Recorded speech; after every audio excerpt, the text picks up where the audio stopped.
이제 또 시작하겠습니다. 마지막 마지막 시간입니다. 그죠?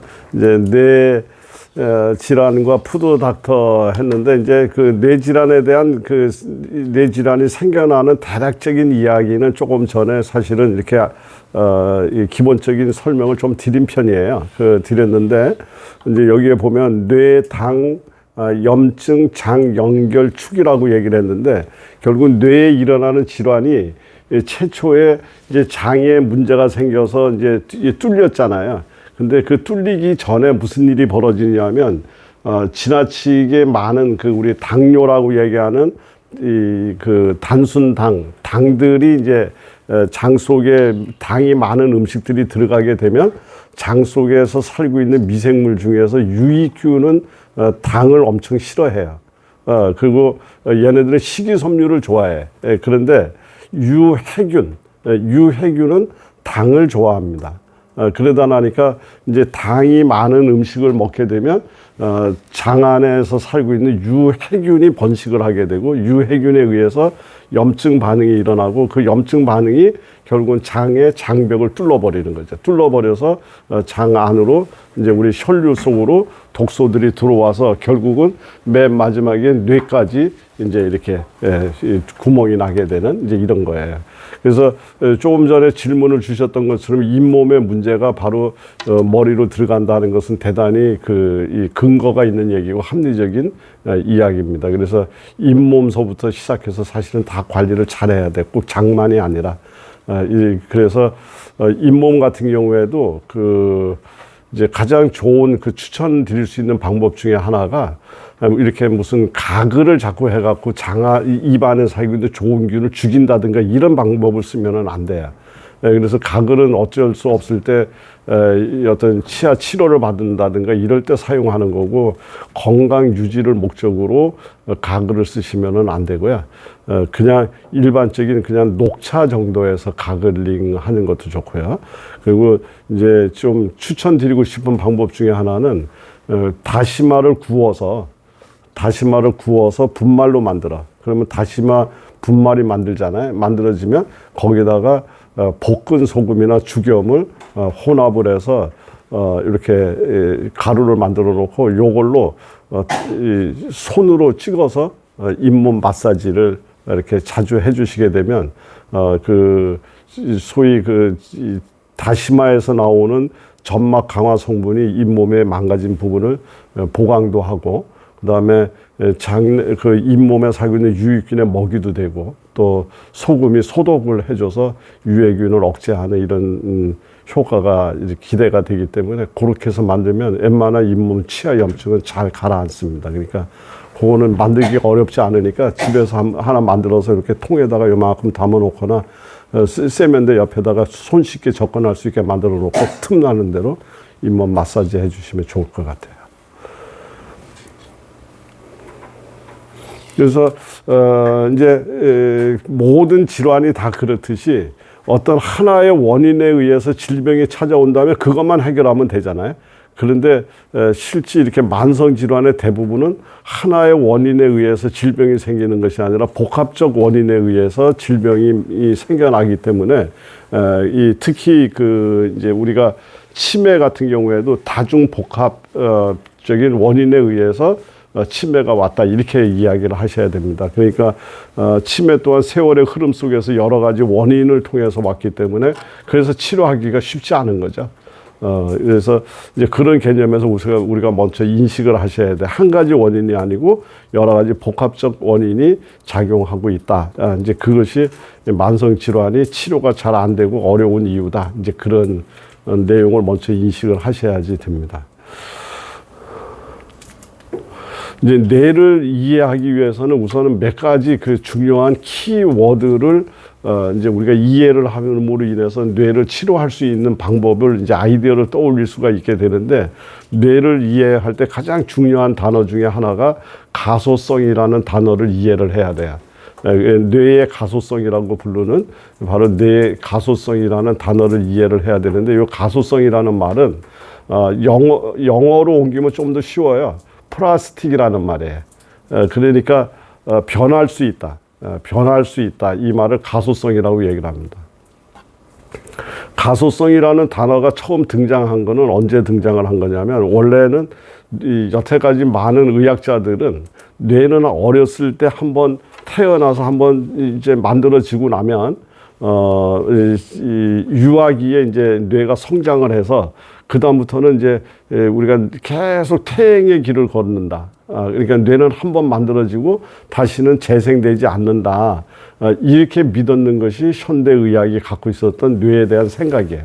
그리고 뇌에 대해서는 이제 여기는 뭐 말하자면 뭔가 의료적으로 이렇게 들여다보고 뇌에서 일어나는 현상을 관찰하기에도 매우 쉽지 않은 그런 여건을 갖고 있어서 많은 사람들이 이제 많은 의학자들이 그렇게 알고 있었는데, 이제 그 현대 물리학이라든가 이런 것들이 과학이 많이 발달되면서 뇌를 들여다 볼 수 있는 장비들이 이제 영상 장비들이 개발이 되면서 이제 생각이 바뀌었습니다.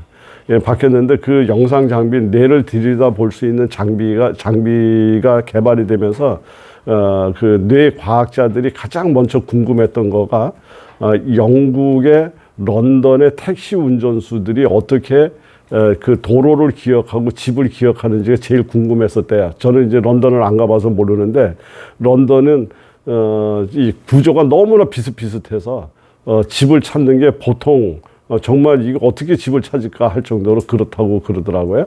그러니까 지금은 내비가 있으니까 다 찾는데, 내비가 나오기 전에는 이제 그런 것들이 이제 통상화되기 전에 런던의 택시 운전수가 가장 머리가 좋다, 특이하다, 이상하다, 뭐 이랬는가 봐요.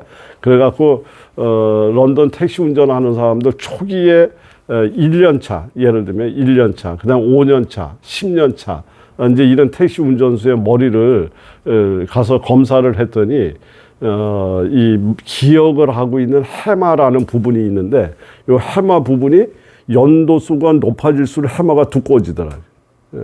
그러니까 이제 여기를 계속 쓰니까 기억 장치가 볼륨이 자꾸 커지고 발전이 되더라. 이제 이것을 알게 돼서 그때부터 뇌는 끊임없이 이렇게 개발이 되는구나라는 것을 이제 알게 됐다, 이렇게 얘기를 합니다. 그래서 그때 이제 가소성이라는 말도 만들어지고 이제 우리는 끊임없이 교육되어진다, 이제 이런 거를 알게 됐는데, 또 누구를 그 검사를 했냐면은 저글링이라 그래서요. 그 왜 고계단 같은 데 가면 접시 돌리는 사람 있잖아요. 접시 돌리는 사람들의 1년 차를 이제 검사를 하고, 그 사람이 또 5년 숙달이 돼가지고 이제 숙달이 된 다음에 다시 가서 검사를 했더니 그 운동신경을 담당하고 있는 뇌가 엄청나게 또 두툼해지고 발달이 돼 있더라. 그러니까 뇌는 끊임없이 개발되고 끊임없이 교육되어질 수 있다. 이제 이것을 가소성의 원리라고 얘기를 합니다. 그러니까 이 가소성의 원리라는 것을 이해를 못하면 뇌는 한번 망가졌으면 끝인데 무슨 뭘 고쳐 이렇게 되는 거거든요. 그러나 가소성의 원리라는 것을 우리가 이해하게 되면 우리는 끊임없이 뇌를 고칠 수 있다라는 이야기에 우리가 방향성을 가질 수 있다. 이제 그런 거죠. 그래서 물리치료를 하고 치매가 걸린 분들한테 자꾸 걷게 만들고 뭔가 행동을 하게 만들고 이제 이런 것들이 결국 뇌에 좋은 영향을 줘서 이렇게 어느 정도 우리가 회복할 수 있는 그런 가능성이 있다. 이 얘기를 설명할 때 사용하는 단어가 바로 가소성의 원리다, 이렇게 얘기를 합니다. 그 다음에 이제 뇌는 우리 무게가 사람마다 다소 틀리기는 하지만 뇌의 무게가 보통 한 1.5kg 전후한다고 그래요. 뇌 안의 무게가. 그러면 우리 60kg의 사람이라고 가정을 하면 이제 뇌의 무게를 2kg로 계산하더라도 30분의 1이잖아요. 우리 전체 몸무게의 30분의 1 정도밖에 안 되는 요 자그마한 뇌가 우리가 먹었는 음식물과 우리가 마셨는 산소의 23%, 그러니까 20%에서 25%를 전부 뇌가 써요. 그러니까 이것도 굉장한 아이러니예요. 우리 몸 안에 여러 장기가 있는데 대부분을 누가 갖다 쓴다? 20% 이상에 쓰는 것을 뇌가 갖다 씁니다. 이제 그러다 나니까 이 뇌는 이 고게 부족하면, 당이 부족하거나 이 산소가 부족하면 바로 병이 걸리는 자리예요. 그래서 우리가 연탄가스 마시면 죽고 이제 또 저혈당이 와가지고 쓰러져 버리면 잘못하면 뇌가 다 망가져 버리잖아요. 그래서 이 아주 산소와 이 당에 아주 민감한 장기가 바로 뇌다 그겁니다. 그런데 여기서 이제 역으로 얘기를 하면 쇠가 녹이 쓸듯이 이 산소를 많이 쓰는 장기이기 때문에 쇠가 녹 쓸듯이 머리도 녹이 쓸 확률이 상대적으로 또 높아. 이제 그래서 그 쇠가 녹 쓸듯이 우리 인체의 세포가 녹이 쓰는 것을 뭐라고 얘기를 하냐면 산화 스트레스라고 얘기를 합니다. 그러니까 다른 장기에 비해서 상대적으로 또 산화 스트레스가 높은 자리가 뇌예요. 그래서 뇌는 산소도 충분히 공급하면서 그것 때문에 산화 스트레스로 인해서 세포가 망가지지 않도록 방어벽을 쳐주는 작업이 굉장히 중요하다.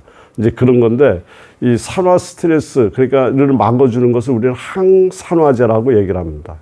근데 이 항산화제 중에서 가장 우리가 보편적으로 잘 알고 있는 항산화제가 누가 있을까요? 비타민 C가 있습니다. 그래서 뇌는 비타민 C다라고 얘기할 정도로 뇌는 비타민 C가 오게 되면 역시 마찬가지로 20% 이상 우리가 먹었는 것의 20% 25% 이상을 머리가 제일 먼저 우선 배당을 받습니다. 그래서 산화 스트레스를 막아야 되기 때문에 뇌가 다 가져간다. 그래서 충분히 비타민 C라든가 어떤 항산화제를 갖고 있는 이런 것들을 섭취함으로 인해서 뇌를 이 산화 스트레스를 억제해줘야 된다. 요 얘기를 지금 얘기하는 거고요. 또 하나는 이제 뇌에는 어쨌든 당이 됐든 산소가 됐든 이걸 실어나르는 건 누가 실어나르는 거예요? 혈액이 실어나르는 거예요. 근데 혈액이 실어나르는데 혈관이 이렇게 크게 돼 있어야 척척척척 막 실어나를 텐데 혈관이 만약에 이렇게 찌그러들어 있거나 작아 축소대가 돼 있으면 이거를 제대로 혈액을 못 실어나를 거잖아요. 이제 이래서 뇌를 건강하게 만드는 방법 중에 또 하나가 혈행 장애를 없애야 된다. 이제 이게 굉장히 중요한 문제입니다. 근데 혈행 장애는 그러면 어떻게 없애는 거냐? 우리 혈관에 혈액이 흘러다니는 것은 그냥 흘러다니는 것 같지만 절대 그런 게 아니고요. 우리 몸 안에 혈액을 흘러다니게 만드는 그런 총사령관이 있어요. 총사령관이 있는데 이 총사령관의 지휘에 의해서 혈액의 흐름이 바뀌어요. 그래서 저녁이 되면 이 우리 사지에 나와 있던 혈액을 전부 다 퇴근을 시켜서 간으로 들어가서 이제 정화하고 깨끗하게 만들어서 그 이튿날 다시 쓸 수 있는 준비를 하도록 혈액을 간으로 들이보내고 또 아침이 되면은 간에 있는 혈액을 깨끗하게 정리된 혈액을 끄집어내서 전신으로 순환을 시키게 만들고 이제 이렇게 해요. 그래서 우리가 아침에 눈을 뜨고 일어났을 때 얼굴에 핏기가 있는 사람은 하나도 없죠. 조금 있다가 움직이면 이제 얼굴에 혈색이 돌고 이제 이렇게 하는 이유가 이제 혈액이 들어왔다가 나갔다 들어왔다 나갔다 이렇게 하고 있기 때문에 그런 현상이 일어납니다. 그러면 아침에 이제 혈액이 나오고 저녁에 이제 혈액이 들어가고 밤에 혈액이 정화가 되고 이게 꼭 우리 사계절하고 비슷해요. 봄에 나무에 물이 오르고 여름에 한참 했다가 가을이 되면 지금 수분이 전부 다 땅속으로 들어가고 겨울이 되면 더 들어가고 그랬다가 봄이 되면 다시 나오고 이렇듯이 우리 하루 일과에서 벌어지는 것이 봄, 여름, 가을, 겨울 혈액이 들어왔다 나갔다 하는 거랑 똑같아.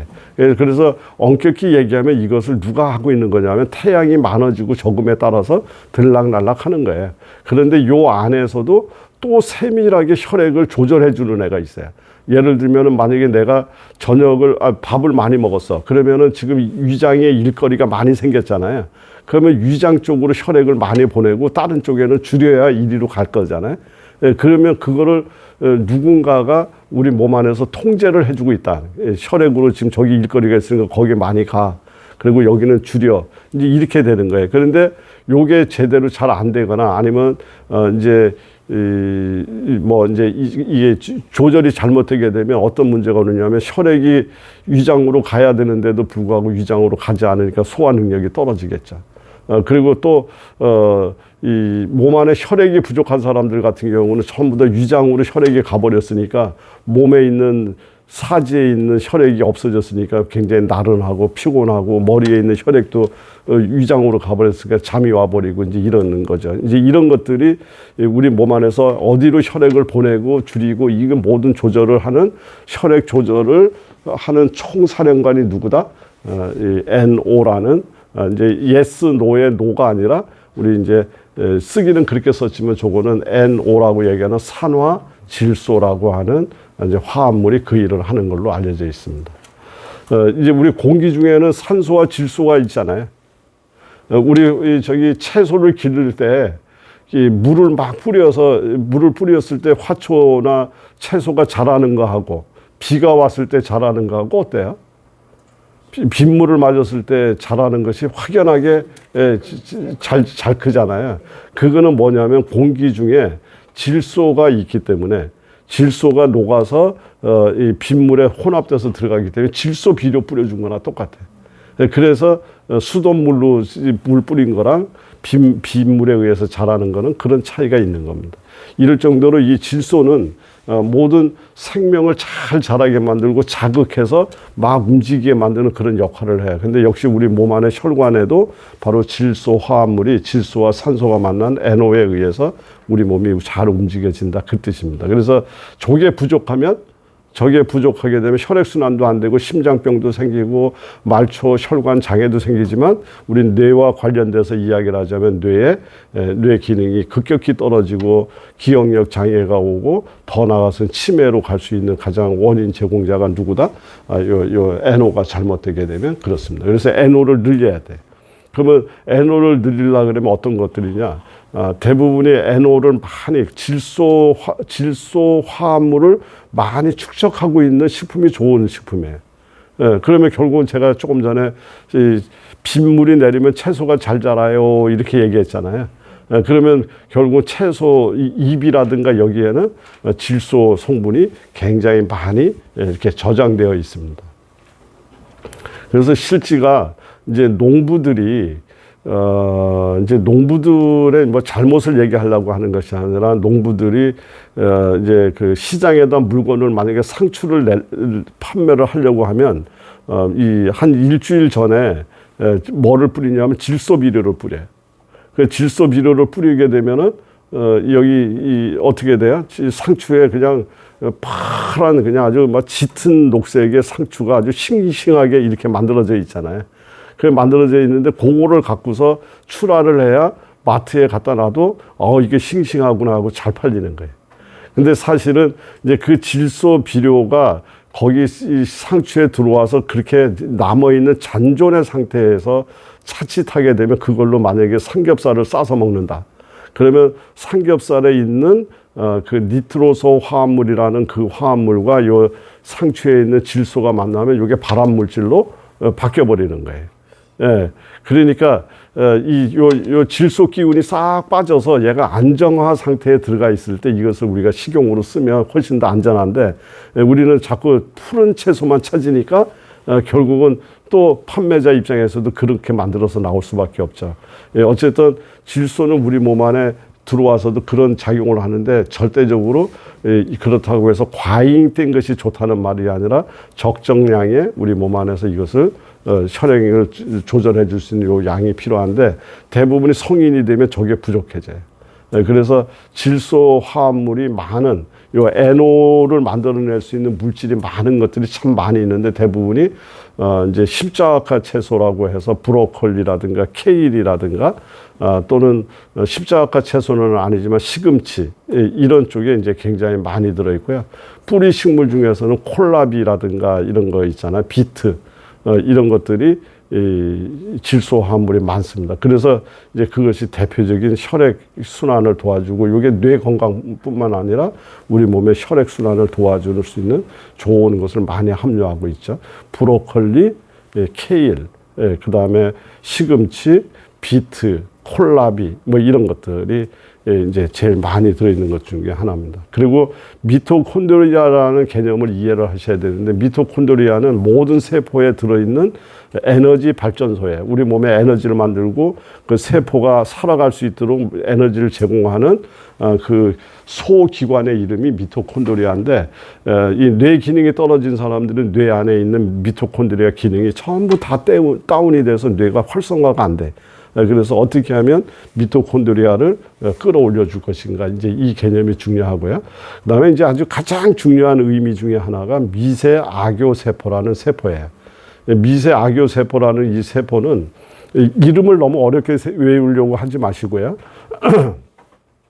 미세 악교 세포라는 세포는 어떤 세포를 얘기하느냐 하면 우리 몸 안에 있는 면역 세포의 이름인데, 면역 세포인데 이 머리에만, 여기는 이 뇌 관문이 있어서 여기 보통 여기 몸 신체에서 돌아다니던 면역 세포가 머리까지 못 들어가요. 못 들어가고 머리는 머리대로 다시 독립된 이런 면역 기관을 갖고 있는데, 머리에서 활동하고 있는 면역 세포의 이름이 뭐다? 미세 악교 세포라는 세포예요. 그래서 이 세포가 이제 뇌에서 이제 하는데, 얘는 면역도 담당하고 뇌에서 일어나는 여러 가지 쓰레기를 치우고 청소하고 머리를 맑게 만들고 이 일을 전부 다 미세 악교 세포가 해요. 이 미세 악교 세포가 얼마나 많으냐면, 이 연구에 의하면 뇌의 핵심 성분, 우리 신경 전달 물질을 생기게 만드는 뉴런이라고 하는 뇌 신경세포의 숫자나 미세 악교 세포의 숫자가 동일해. 이럴 정도로 여기에 미세 악교 세포가 꽉 차서 우리 몸 안에 있는 뇌에 들어오는 여러 가지 독성 물질이라든가 이런 것들을 다 없애주고 하는 것을 담당하고 있습니다. 그런데 이제 예를 들어서 지금 이제 우크라이나에서 전쟁이 났잖아요. 전쟁이 났는데 나니까 도로도 부서지고 집도 부서지고 지금 많이 망가졌을 거잖아요. 지금 그 나라에서 그걸 고칠까요? 못 고칠까요? 못 고치죠. 그거는 언제부터 고쳐요? 전쟁이 끝나야 고칩니다. 그러니까 전쟁이 지속되는 한은 그 작업을 할 수가 없다, 그거예요.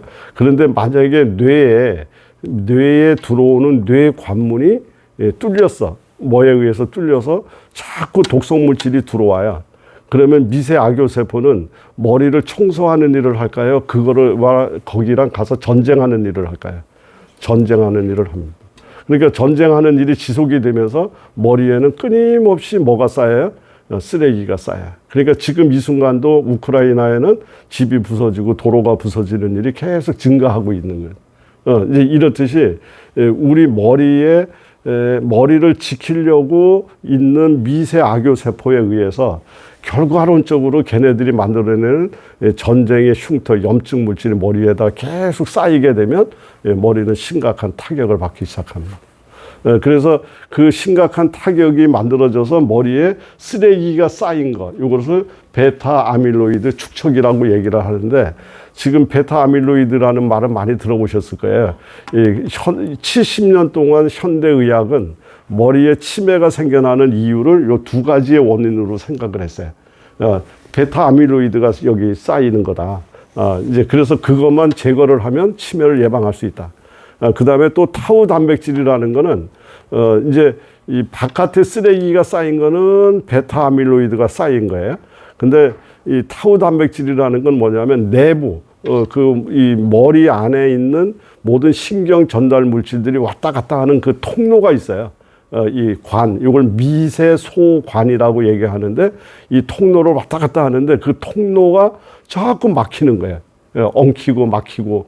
이제 우리 얘기하자면은 이 길거리에 나가서 제가 예를 들어 충주를 몇 시까지 가야지 되는데, 나가봤더니 차가 어마어마하게 밀려서 그 시간에 도저히 갈 수 없는 상황이 되도록 길이 밀려버린, 트래픽이 걸려있는 상황처럼 미세소관이라고 하는 여기 내부가 전부 다 막혀버리는 이 상황이 되게 되면 전달이 안 되니까 결국은 치매가 되고 이제 기억력이 떨어지는 이 상황이 온다. 이래서 두 가지가 가장 강력한 치매의 원인이라고 보고 70년 동안 이 역에 매달린 거예요.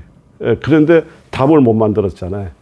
그러면서 또, 좀, 뭐라 그럴까요? 이제 이런 연구를 하면서 어떤 연구가 또 있었냐면, 수녀님들이 치매 환자들이라든가 이제 이런 환자들을 돌보던 그 수녀님들이 나름대로 서약을 하셨어요. 너무 안타까우니까. 이 치매 환자들을 극복시켜 줄 수 있는 치료 방법을 만들어 주기 위해서 내가 죽거든 내 머리를 해부해서 내 머리를 갖고 연구를 하라. 그래서 수많은 수녀님들이 이제 거기에 서명을 하고 이제 그래서 이제 그 머리를 해부를 했는데 너무나 특이하게도 이제 베타 아밀로이드나 타우 단백질이 많은 사람이 수녀님들 중에도 치매가 걸렸던 사람이 있을 거잖아요. 이제 이게 많은 것이 진짜 치매 원인이네 이렇게 생각된 사람들도 있었고 또 어떤 사람은 이거는 분명히 이 정도 베타 아밀로이드나 타우 단백질이 쌓여 있다면 이거는 분명히 치매였어야 되는데 돌아가시 전까지 전혀 치매하고 관련 없이 생활을 했는데 머리를 가서 보니까 치매 환자보다도 오히려 이게 더 쌓였어. 그러니까 이거 그리고 또 머리에 얘네들은 전혀 안 쌓였는데 치매였었어. 이렇게 하면서 이 타우 단백질과 베타 아밀로이드가 이것만을 갖고서 치매다라고 설명하기가 너무나 아니다. 이제 이런 것을 깨닫기 시작하면서 앞에서 얘기했던 그 복합적 요인에 의해서 치매가 생긴다라는 것을 이제 알기 시작했고, 그러면 그 중에 가장 중요한 원인이 뭐냐면 바로 염증을 일으키는 건데, 염증이 뭐 때문에 일어났느냐? 바로 이 머릿속에 들어오지 말아야 될 애가 들어오니까 머리에 경찰관이라고 얘기하는 미세 악효세포가 끊임없이 전쟁을 하면서 만들어 놓은 그 흔적이 결국은 염증을 만들어내고 머리의 기능을 다운시켰다. 이게 가장 큰 원인이다. 그러면은 도대체 이게 어떻게 해서 그 염증이 머리까지 왔나 찾아보니까 장에서부터 출발한 경우가 제일 많다. 장에서 살고 있는 유해균이 만들어내는 독소가 결국은 뚫고 들어왔는데 그 유해균은 어떻게 해서 그게 잘 살았나? 따져보니까 바로 당이라든가 이런 것들이 많이 노출됐던 사람. 또 그거 말고 이제 원인은 복잡해요. 꼭 먹는 거에만의 문제가 아니라 스트레스라든가 이런 거에 의해서 이 장의 벽이 얇아져 가지고 여기가 그냥 뚫려져 버렸던 이런 사람들도 있고, 이게 어쨌든 장이 뚫리면서 이런 문제가 일어나는 경우가 제일 많더라. 이런 거를 이제 알게 됐다. 이제 이렇게 이해하시면 돼요. 그래서 장에 대한 이런 이 배경적인 내용을 이해를 해야 우리가 치매가 보이기 시작하니까 이제 큰 설명을 한번 드려본 거예요. 그러니까 어려운 내용은 아닙니다. 그래서 아밀로이드 베타라고 하는 거가 원래는 뇌에서 정상적인 수행을 하는, 얘가 무조건 나쁜 애가 아니라 원래 뇌에서 좋은 일을 하던 애예요. 뇌의 구조를 건강하게 만들고 뇌의 상태를 항상 일정하게 유지해야지 됐던 그런 일을 했던 애가 베타 아밀로이드인데, 얘가 이제 망가져서 머리에 쌓이면서 하나의 이제 이게 생겨나는데, 이렇게 쌓이게 만들었던 가장 중요한 원인 중에 하나가 뭐냐면 바로 요게 뭐예요? 뇌 인슐린 저항성 발생 이렇게 써놨는데, 요게 원인이 되게 되면 자칫하면 이 아밀로이드 베타가 엄청나게 쌓여서 아밀로이드 베타가 다 쌓였다고 치매가 되는 것은 아니지만 어쨌든 얘가 많이 쌓이게 되면 치매가 걸릴 확률이 제일 높은 상황이 온 건데, 그래서 인슐린 저항성이라는 건 뭐냐면 이 앞에서 이야기를 드렸던 것처럼 이제 이 뇌는 산소와 당을 가장 많이 필요로 한다 그랬잖아요. 그러니까 당이 떨어지면 그냥 바로 저혈당 오면 우리 쓰러져 버리잖아요.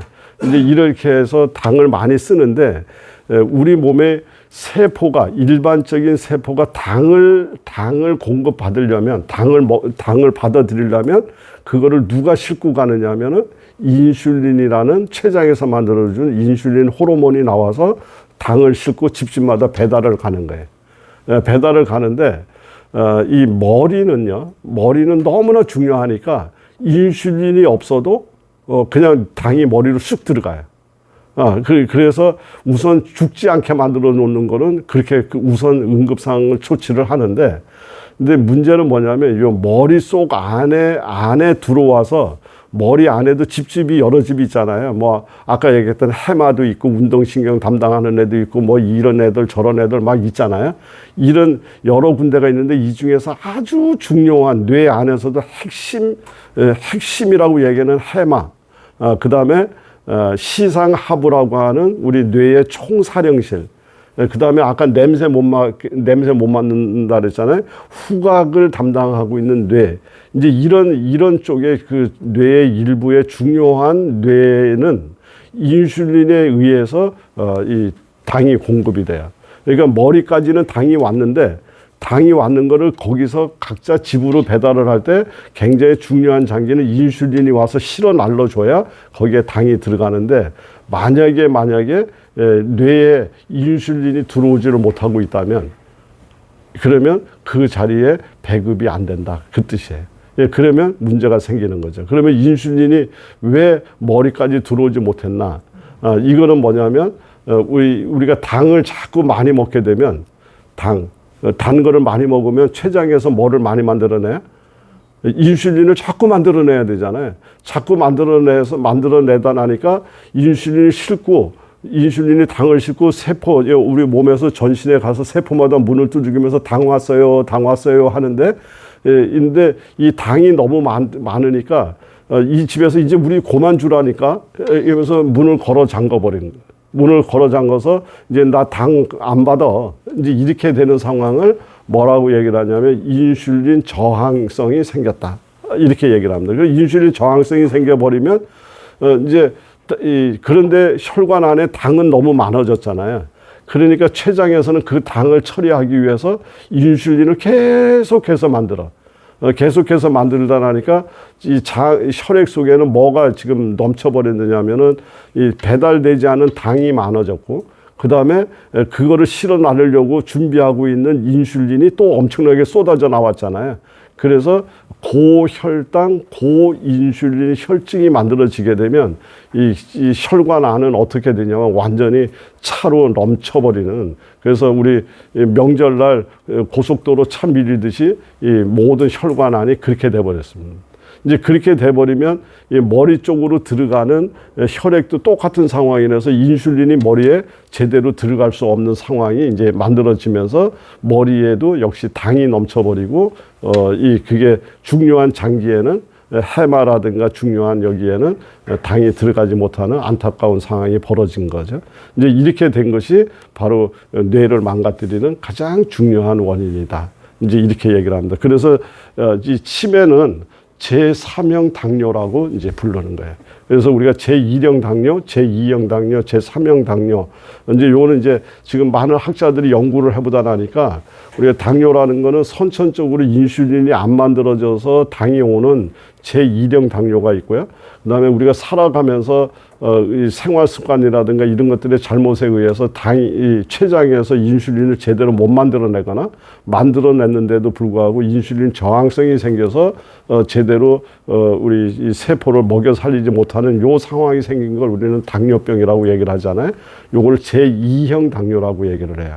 그런데 치매는 제3형 당뇨다라고 얘기할 정도로 바로 이 당과 밀접한 관련이 갖고 있습니다. 그래서 실제로 당뇨가 있으신 분들은 당뇨가 없으신 분보다 치매가 걸릴 확률이 약 한 4배에서 5배 정도 더 높다, 이렇게 보시면 되는 거죠. 그래서 그러면 이제 이렇게 생각하실 거예요. 나는 당뇨는 없으니까 그래도 안심이다, 이렇게 생각하실 수 있는데, 사실은 이제 그거 말고 이거를 위협하는 당뇨가 또 하나가 있습니다. 뭐냐면 순간순간 당뇨가 되는 거예요.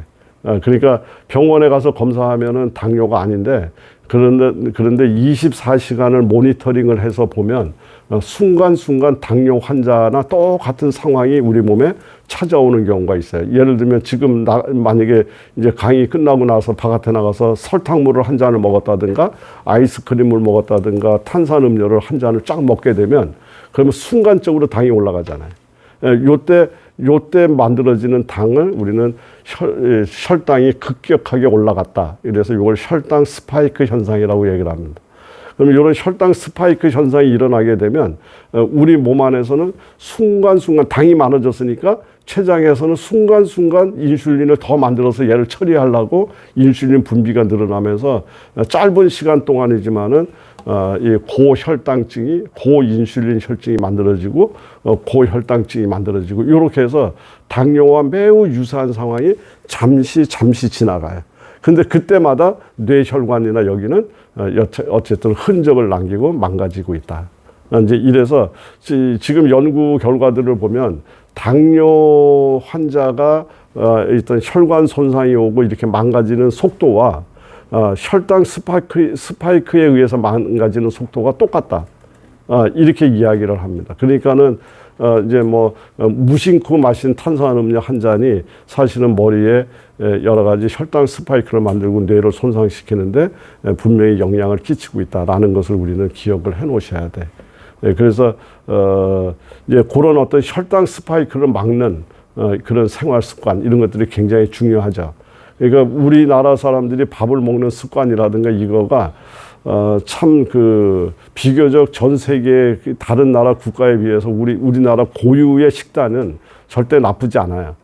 절대 나쁘지 않고 심지어는 우리나라 1970년대의 식탁은 외국에서 굉장히 많은 연구를 하고 싶어 하는 식탁입니다. 그러니까 왜 그러냐면은 1970년대에 우리나라 사람들 같은 경우에 전 세계적으로 유례 없이 당뇨병, 고혈압, 고지혈, 비만, 암, 이게 가장 적었던 상황이 우리나라 70년대에 우리나라 사람들의 건강 상태예요. 그런데 그 이후에 이제 우리가 이제 잘 살고 잘 먹고 되면서 지금 서구화되면서 지금 병이 엄청나게 늘어났잖아요. 그러니까 가장 이상적인 병이 안 걸리게 만들었던 식탁이 1970년대 식탁이고요. 이거는 심지어 지금 우리가 얘기하는 지중해식 식단보다도 훨씬 더 유병률을 낮췄던 정말 이게 도대체 뭐가 어떻게 돼서 이렇게 병이 안 걸렸나 할 정도로 영양학자들이 엄청나게 관심을 갖고 있는 식탁이 우리나라 1970년대 식탁입니다. 근데 이제 그럴 정도로 우리가 우수한 식탁 문화를 갖고 있는데 근데 문제는 뭐냐면 좀 딱 한 가지 지금 우리가 갖고 있는 것 중에서 좀 개선했으면 좋겠다고 하는 것이 식사의 순번이에요. 그러니까 우리는 밥상을 딱 차리면 뭐부터 먹어요? 밥부터 탁 떠서 먹잖아요. 근데 그것만 좀 바꿨으면 좋겠다. 그러니까 먼저 우리 서양 사람들 먹는 것처럼 이렇게 채소라든가 얘네들은 뭐 우리가 얘기하면 채소 먹고 단백질 먹고 탄수화물 먹고 이렇게 얘기하는데 그런 것까지는 아니더라도 밥을 제일 나중에 먹고 제일 먼저 채소라든가 이런 것들을 먼저 먹어서 혈당 스파이크가 생겨나지 않도록 먼저 여기 선 조치를 한 후에 이렇게 밥을 먹는다든가 이렇게 먹는 습관 하나만 바꿔도 우리가 치매뿐만 아니라 건강을 생각하는 좋은 습관이 만들어진다. 이제 이렇게 생각이 됩니다. 그러니까 그거를 꼭 강조를 드리고 싶고요. 이제 당뇨하고 관련이 있다. 그리고 타우 단백질도 이제 우리 몸에 꼭 필요하니까 있는 건데 이렇게 미세소관이라는 게 있는데 얘가 이제 자꾸 망가진다. 이제 그 소리입니다. 그래서 병리적 변화 시작은 뭐냐면 이제 그런 것들에 의해서 우리 몸 안에 있는 여러 가지 쓰레기들이 자꾸 버려지지 않고 쌓이니까 생겨난다. 이제 이건 너무 어려운 얘기니까 그냥 넘어갈게요. 뇌의 포도당 이온과 인슐린 아까 설명했죠. 이 뇌는 대부분이 인슐린이 없이도 그냥 흡수해서 가서 머리는 죽지 않게 만들어 놔요. 그런데 중요한 민감 영역이 있는데 여기 해마라든가 시상하부라든가 후각 피질, 뇌의 일부 영역은 꼭 인슐린이 있어야 거기가 들어가는데 인슐린이 이 뇌까지 도달하지 못할 정도로 혈액 속에 고인슐린 혈증이 걸려버리면 뇌에 거기에는 진짜 핵심적인 기관에는 당이 못 들어가니까 병이 날 수밖에 없고 망가질 수밖에 없다. 그 얘기 앞에서 지금 설명드린 내용이고요.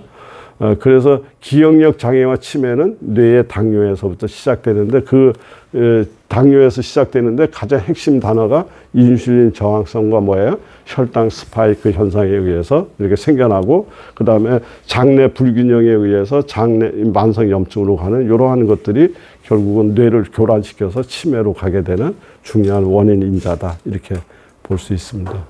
그래서 이제 요거는 뭐 그냥 넘어갈게요.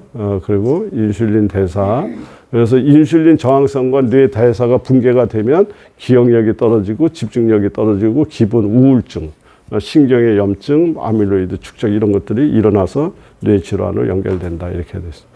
그래서 핵심적인 얘기를 지금까지 했는 거를 요약해서 드리면 뇌는 이중 시스템으로 되어 있다. 하나는 인슐린에 의존해서 움직여지는 부분이 있고 인슐린과 관계없이 움직여지는 부분이 있는데 인슐린에 의존하고 있는 부분에 고인슐린 혈증이 걸려서 인슐린이 제대로 작동을 못하는 순간 이것이 바로 문제가 되기 시작한다는 얘기를 지금 강조하고 있습니다.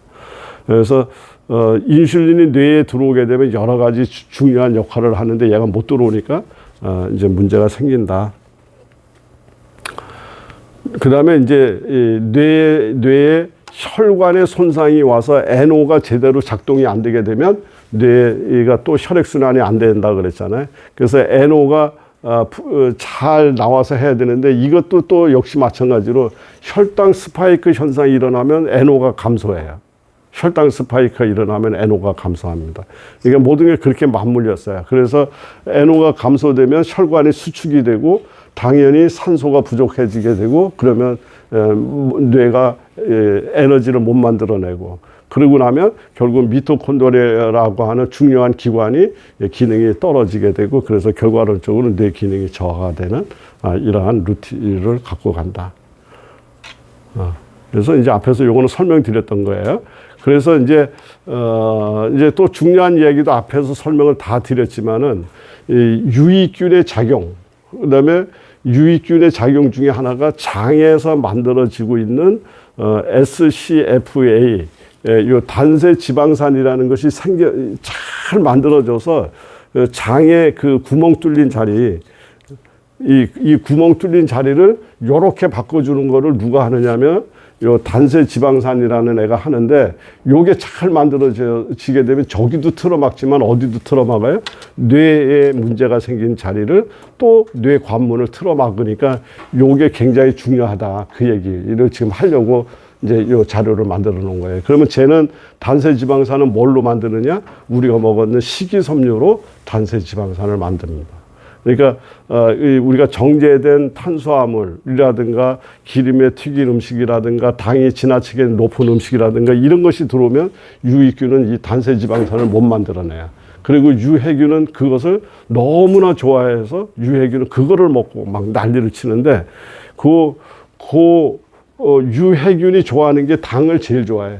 설탕 들어오고 뭐 여러 가지 우리 인스턴트 식품에 들어있는 거 있잖아요. 그 다음에 지방, 이걸 너무 좋아해요. 그 좋아하는데 요거를 먹고 얘네들이 만들어내는 물질 중에 이것도 기억하지 마시고 그냥 그렇구나 해요. 이 나쁜 미생물이 만들어내는 독소의 이름이 LPS라고 하는 것이 있습니다. LPG가 누출되면 어떻게 돼요?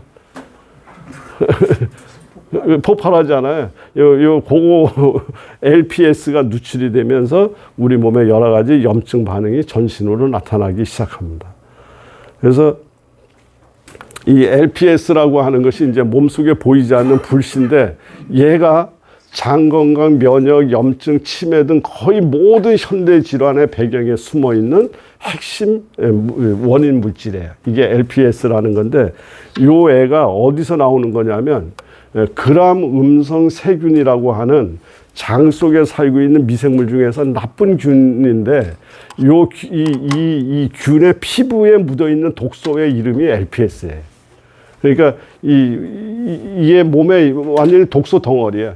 근데 요 애가 아까 장에 점막 있는데 와서 얼쩡거리면 장 점막이 녹아서 구멍이 뚫리고 그래서 얘네들이 이 장벽이 약해지게 되면 얘네들이 그 자리를 뚫고 들어와서 혈액을 타고 돌아다니다가 뇌에 들어가는 문 앞에 와서 또 마찬가지의 방식으로 뇌를 녹이고 머릿속으로 들어가 버린다 이 말이죠. 그 들어가게 되면 머리에 있는 미세 악효세포라는 세포가 뭐 이런 게 들어왔냐고 깜짝 놀라서 걔랑 싸우다가 결과론적으로 자꾸 쓰레기만 싸놓는 것이 치매의 가장 강력한 원인이다. 이해되셨죠? 이게 이제 뚫려서 들어가서 이제 가는 걸 그림으로 설명드린 겁니다. 그래서 뇌와 LPS와의 관계는 혈액 뇌 장벽을 통과해서 들어와서 미세 악효세포를 흥분시켜가지고 결국은 뇌 질환을 발생을 하고 아밀로이드 베타도 축적하게 만드는 이런 기전으로 갖고 있습니다. 치매는 뇌에서만 시작되지 않습니다. 장에서 시작된다 이제 이야기고요. 그다음에 이제 또 중요한 단어가 지금 하나가 나왔는데 미주신경 균형. 미주신경은 장과 머리를 연결하고 있는 신경의 이름을 미주신경이라고 그래요. 그래서 이 미주신경을 건강하게 만들어 놔야 머리가 건강해져요. 미주신경이 건강하면 어디도 건강하다, 뇌도 건강해집니다. 그래서 장내축 회복과 미주신경 활성화로 치매 예방이 가능하다. 그러면 미주신경을 어떻게 하면 회복시킬 것인가? 이제 중요한 용어가 하나가 나왔는데 이게 아세틸콜린이라는 성분이 뇌에서 만들어지는 물질의 이름이 아세틸콜린이에요. 우리 저 TV만 틀면 나오는 얘기 중에 뭐가 있냐면 뭔가 좀 흥분하고 참 좋으면 뭐라고 얘기를 해요. 사람들이 뭐 야 신난다 막 이러면 뭐가 폭발한다 그래. 도파민이 막 나온다 그러잖아요. 도파민이 나오고 또 뭐 조금 이렇게 자극적인 거가 나오면 아드레날린이 막 분비된다 그러고 막 이러잖아요. 요거는 우리 몸을 흥분시킬 때 사용하는 우리 몸에서 머리에서 나오는 호르몬의 이름이에요. 신경 전달 물질이에요. 그러니까 이거는 우리가 보통 대사를 하고 각성 상태에 있을 때 적절하게 필요는 하지만 이게 지나치게 많아지게 되면 우리 몸은 항상 전투 태세에 몰입을 하는 거예요. 그러니까 만약에 큰 개가 우리 선생님들한테 덤벼들려고 그러면 그 순간에 맛있는 음식이 생각나고 잠이 오고 그러겠어요? 그 순간에는 이 맛있는 음식이니 이런 건 다 없어져 버리고 오로지 기운을 끌어모아서 달려드는 개랑 한판 붙든지 도망가든지 해야 되잖아요. 이때 나를 각성시키는 것이 바로 도파민, 아드레날린이라는 거예요. 그런데 이게 그게 끝나고 나면 이제 도로 깔아앉고 평온한 상태로 오고 그 다음에 밥도 먹어야 되고 잠도 자야 되잖아요. 이렇게 됐을 때 이제 개는 쫓아오지 않아. 이제 끝났어. 이제부터는 정상적인 생활로 돌아가. 이렇게 하는 명령을 내리는 신경 전달 물질의 이름이 누구다? 아세틸콜린입니다. 그러니까 얘가 뇌가 망가진 것도 고치고 우리 몸을 고치고 전부 수리하는 기술자의 이름이 바로 아세틸콜린이에요. 그러면 아까 우크라이나가 전쟁이 났는데 언제부터 도로를 고친다? 전쟁이 끝나면. 그러니까 전쟁이 끝났어. 이제부터는 집 고치는 시간이야. 이것을 해주는 지휘관의 이름이 누구다? 아세틸콜린입니다. 그래서 뇌에서 우리 아세틸콜린이 잘 분비가 되면 뇌가 망가진 것을 본격적으로 고쳐요. 아까 미세 악효세포라는 애가 계속 전쟁만 하고 있는데 이제 얘가 작동이 되면 걔도 전쟁을 멈추고 어쨌든 쓰레기를 치우고 이거 정리정돈을 시작한다 이 말이죠. 그러니까 얘가 잘 나오게 만드는 것은 너무나 중요한 일이다. 이해되셨죠? 근데 얘를 자극하는 호르몬의 같은 신경 라인이라도 미주신경이 자극이 돼야 바로 누가 나와요? 아세틸콜린이 나옵니다. 단어가 이제 처음 듣는 단어들이 나오기 때문에 좀 다소 어려운 것 같지만 그렇게 어려운 내용은 아니에요. 그래서 아세틸콜린은 우리 몸 안에서 학습, 기억 이런 것들을 담당하고 있는 핵심 물질입니다. 그런데 얘가 뇌에 생겨난 염증도 없애버리고 장뇌 연결선을 건강하게 만들고 뭐 이제 이런 정상적인 어떤 신경회로를 만들어주는데 이 아세틸콜린이 작동을 한다 이렇게 보시면 되고요. 그런데 아세틸콜린은 결국 누구에 의해서 활성화가 된다? 앞에서 얘기했던 바로 미주신경에 의해서 활성화가 된다. 근데 미주신경은 어디서부터 출발하고 있다? 장에서부터 출발하고 있다. 그래서 이 옛날에 배가 아프다 이러면 할머니들이 뭐라고 어떻게 했어요? 배야 배 만들어줬잖아요. 이게 미주신경 자극해 준 거예요. 그러면 얘가 들어가서 얘가 그 신호를 받고 쫄쫄쫄 올라가서 아세틸콜린 보고 올라가서 나를 좀 빨리 이제 편안하게 만들어줘. 이 신호 전달 매개가 배야 했던 거예요. 그래서 아세틸콜린을 잘 분비하게 만들어주는 첫 번째 방식은 이제 음식이 아니라 배를 따뜻하게 마사지 해주는 겁니다. 배를 따뜻하게 마사지 해주는데 이 전기 찜질기로 하는 것이 아니고요. 가장 좋은 방법은 따뜻한 온수에다 수건 적셔가지고 그걸로 마사지 해주는 거예요. 그래야 우리 몸은 외부에서 따뜻한 기운이 들어온다고 무조건 되고 문을 열고 안에 집어넣어 주지 않아요. 집어넣어 주면 큰일 나지. 내가 난로불 좀 쐈는데 그 뜨거운 기운이 뱃속 안에 창자까지 들어가서 창자를 익어버리게 만들면 안 되잖아요. 우리 몸 안에서 제일 외부에서 들어오는 것을 차단을 잘하는 거가 뭐냐면 열이 들어오는 것에 대해서는 우리 몸 안에서 즉각 차단을 해버립니다. 예, 삼겹살도 좀 빨리 먹고 싶어가지고 불을 올리면 바깥에 새카맣게 타고 안에 안 익잖아요. 이거를 열 방어벽이 내려왔다 이렇게 얘기를 합니다. 이제 이게 이제 더더군다나 생명체는 그 현상이 너무나 심하게 이렇게 돼 있는데 전기 찜질이나 이런 걸 올려놓으면 바로 열 차단막이 내려와서 뱃속 깊은 데까지 다시 얘기하면 미주신경을 자극할 정도의 열이 안으로 못 들어가. 그런데 물수건을 적셔서 하게 되면 내 몸의 신체가 물이기 때문에 얘는 외부에서 들어온다고 생각하는 게 아니라 그냥 자기가 내 몸이 덮여지고 있다고 생각하기 때문에 미주신경을 자극하는 데 가장 좋은 방법이다. 이해되실죠? 그래서 물수건이라 해야 돼요. 그리고 이제 차선책으로 할 수 있는 거가 이제 곡식이라든가 소금, 내 인체를 만들고 있는 애들과 비슷한 애들 있잖아요. 뭐 옥수수, 콩, 뭐 현미 이런 걸로 이제 데펴서 이렇게 찜질기를 만들어서 하거나 아니면 굵은 소금을 자루에 담아서 요거를 보온밥통에 넣어서 데펴서 여기다 배에다 올려놓는 것이 차선책이고, 이제 이런 방법에서 미주신경을 자극할 수가 있고요. 이제 먹는 음식으로는 속을 따뜻하게 만들고 속을 편하게 만드는 음식들. 예를 들면 단호박, 당근, 양배추, 양파, 또는 사과, 바나나, 양배추, 토마토. 이제 이게 이 인터넷이나 여기 들어가면 제 강의하는데 많이 나와요. 과채 스프라든가 행복 스프 같은 것들이 이제 그래서 그 스프를 만드는 거예요.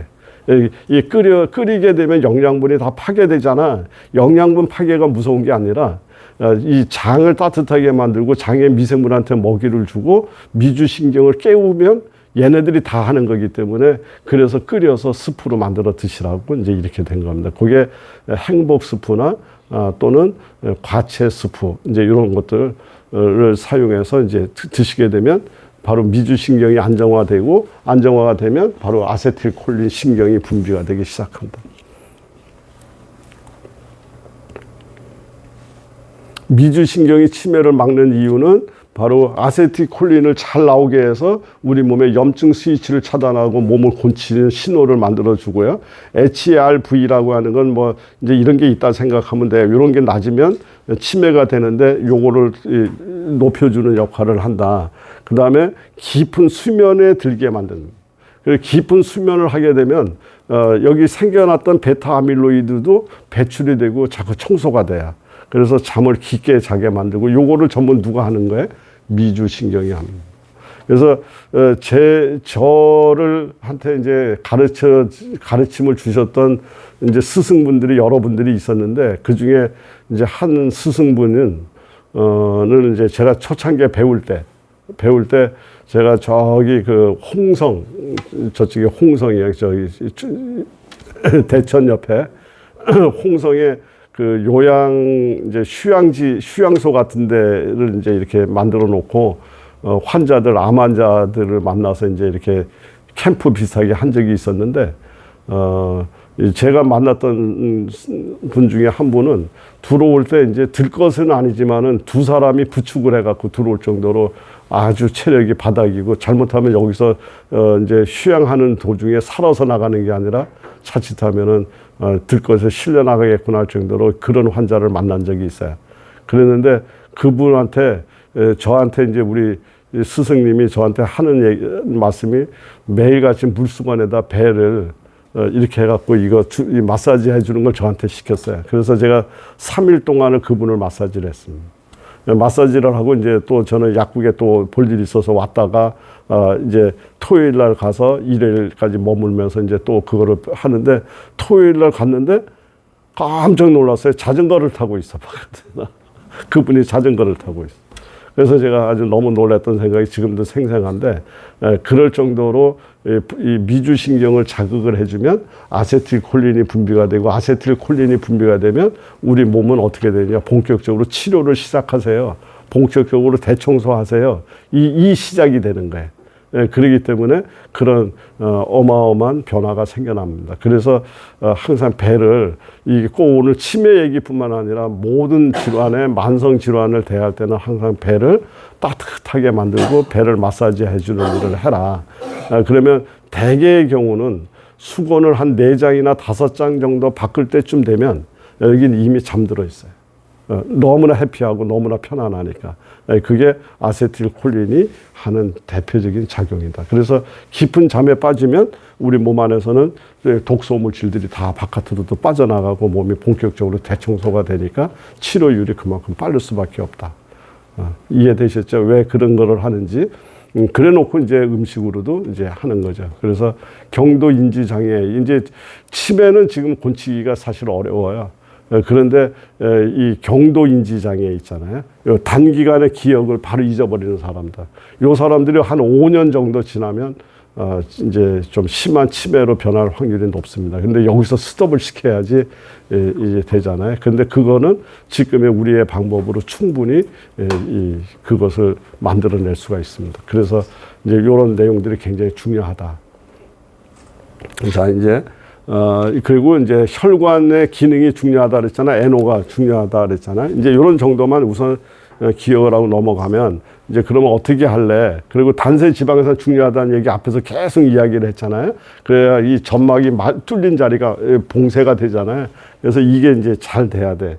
그래서 단세 지방산 이야기 많이 했습니다. 예, 단세 지방산 중에 부티르산이라는 애가 장누수를 막아주고 LPS 독소가 혈중으로 들어가는 걸 차단해버린다 이래 했잖아요. 그러니까 요 애들이 잘 만들어지면 된다 그 말이죠. 그러면 이제 소위, 그리고 단세 지방산이 들어오면 미세 악효세포의 활성을 조절해준다. 그냥 막 이제 전쟁 그만하고 이제 빨리 수습해 이거를 잘하는 요게 전체적으로 누가 한다? 단세 지방산이 합니다. 그러니까 이런 것들이 잘 만들어지면 이제 우리 몸에 되는데, 그래서 이제 결론을 내자면 지금 여기에 있는 귀리, 청국장, 브로콜리, 새싹, 그 다음에 에노를 만드는 비트 콜라비, 그 다음에 감태, 이 점막 만들잖아요. 감태, 그 다음에 호두, 울금, 오메가3 많죠. 뇌 인지질을 만들어주고 염증 없애주고, 들깨, 토마토, 요런 종류의 애들이 바로 지금까지 설명한 단세 지방산도 만들고 장도 건강하게 만들고, 말하자면 이 아세틸콜린을 자극해서 아세틸콜린도 분비시키는 데 도움이 되는 식재료들이 바로 요 재료들이에요. 이해되셨죠? 그러면 요 재료를 갖고 우리가 만들 수 있는 이제 방법 중에 하나가 지금 여기 있지만 아세틸콜린을 증가시키면 된다 그 말이잖아요. 그러면 아세틸콜린을 증가시키기 위해서 어떻게 하느냐? 여기서 아세틸콜린 할 때 아세틸, 요거를 영어로 영어가 아니라 한국말로 바꾸면 걔가 뭐다? 아세트산. 아세트산의 아세트와 아세틸이 같은 출신이야. 그러니까 걔가 누구다? 식초예요. 그 다음에 콜린이 많은 애들하고 제가 합쳐지면 뭐가 만들어져요? 아세틸 콜린이 만들어지는 거예요. 그러면 이 달걀 노른자가 콜린이 제일 많아요. 그러면 달걀을 식초에다 담궈서 소위 초란이라는 거 우리 민간요법에서도 많이 하잖아요. 요것도 하나의 우리가 만드는 아세틸콜린 생성식품이 되는 거예요. 그리고 또 하나는 뭐냐면 콩이나 두부, 특히 청국장 안에도 뭐가 많아요? 콜린이 엄청 많아. 근데 얘를 식초에 담그면 초콩이 되잖아요. 이 초콩은 바로 아세틸콜린을 생성시키는 대표적인 음식이 된다. 그리고 얘네들은 전부 다 장 속에 들어가서 식이섬유를 공급을 했기 때문에 단세 지방산을 만들어낼 수 있는 아주 훌륭한 접근 방식이 되는 거예요. 그 위에도 이런 애들이 전부 다 좋은 작용이 됩니다. 귀리의 베타글루칸이라든가 그다음에 브로콜리 앞에서 여기다 적혀져 있지 않지만은 브로콜리, 케일, 아까 또 뭐라 그랬어요? 시금치, 그다음에 여기 콜라비, 또 비트, 이제 이런 것들이 전부가 다 이 콜린도 만들어내지만 NO도 만들어내서 뇌를 건강하게 만드는 거예요. 요거하고 누가 만나야 돼? 식초가 만났을 때 우리는 완벽한 음식이 된다, 이렇게 됩니다. 그래서 제가 추천드리는 하나, 이건 예를 들어 드린 거예요. 예를 들어 드린 거예요. 초콩을 만들어서 초콩을 그냥 먹기가 힘들잖아요. 그래서 힘들면 초콩을 이렇게 만들어 놓고 그런 재료가 들어있는 거예요. 브로콜리, 당근, 연근, 베리류, 여기에 했지만 시금치, 케일, 뭐 이런 재료들 있잖아요. 요 재료들을 10개 뭐 살짝 찌거나 먹기 좋은 상태로 이렇게 썰어서 놓고 거기다 초콩을 뿌려가지고 이렇게 샐러드식으로 드셔도 되고, 요거를 생 김에다가 이렇게 한 쌈 싸서 이렇게 드시는, 요거를 식사 때마다 가장 먼저 하는 습관을 성공시키면, 그러면 치매도 예방되고 우리 몸에 당뇨도 예방되고 혈당 스파이크도 예방되고 골다공증도 예방되고 정말 사라질 병들이 너무나 많다. 문제는 습관을 들일 수 있느냐 없느냐. 이제 이거가 제일 중요해요. 그래서 요거를 한번 꼭 성공 한번 하셨으면 좋겠다는 생각이 들고요. 요렇게 해서 초콩으로 하는 방법이 있고요. 그냥 그러면 차라리 좀 더 편안한 방법이 없나 하면은 청국장 분말, 장 건강하게 만들어야 되니까 청국장 분말, 귀리 분말, 여기에 단세 지방산 만드는 아주 좋은 성분이 제일 많아요. 곡류 중에는. 그다음에 표고버섯, 브로콜리, 연근 이런 것들을 전부 분말로 만들어서 미숫가루 만들어요. 미숫가루 만들어 놓고 얘를 또 한 잔씩 아침 저녁으로 한 잔씩 먹는 습관을 그렇게 가져가도 되고, 아니면 요렇게 만들어도 되고. 그리고 또 다른 방식으로는 이제 요거는 요런 방법만큼은 아니지만 호두나 아몬드 같은 거를 식초에다가 담궈야, 하루 저녁만 담그면은 식초 코팅이 된 호두나 이게 만들어졌잖아요. 이거를 그냥 드셔보면 그냥 시큼해서 씹으면은 이제 괜찮아. 그런데 처음에 들어갈 때 선입관념이 좀 시큼하기는 해요. 그래서 얘를 그렇게 해서 그냥 견과류 먹듯이 먹어도 되고, 얘를 부셔서 먹을 때마다 부셔서 이런 데 토핑해서 쓰시면 돼요. 이렇게 해서 쓰시게 되면 이 호두는 여성분, 치매는 기본으로 가장 좋은 견과류 하나를 고르라면 걔가 호두예요. 그리고 이 호두는 남성분들한테는 전립선 건강, 그 다음에 여성분들한테 유방암 예방하는 아주 좋은 또 부대적 효과가 있으니까 요거를 식초하고 만나게 만들어서 하게 됐을 때 효과가 더 커진다. 왜냐하면 아세틸콜린까지 만들어지고 있으니까. 이제 그렇게 얘기를 하면 되고요. 그 다음에 우리가 요즘 시중에서 유행하고 있는 ABC 주스 있잖아요. 이 ABC 주스의 방식에다가 토마토하고 견과류, 이 견과류, 호두, 아몬드, 요거는 초에다가 담궜는 호두와 아몬드를 얘기하는 거예요. 그거를 여기다 토핑해서 이렇게 해서 드시는 것들도 아주 좋은 치매 예방이라든가 우리 몸을 건강하게 만들 수 있는 좋은 방법이 된다. 이렇게 하시면 될 것 같아요.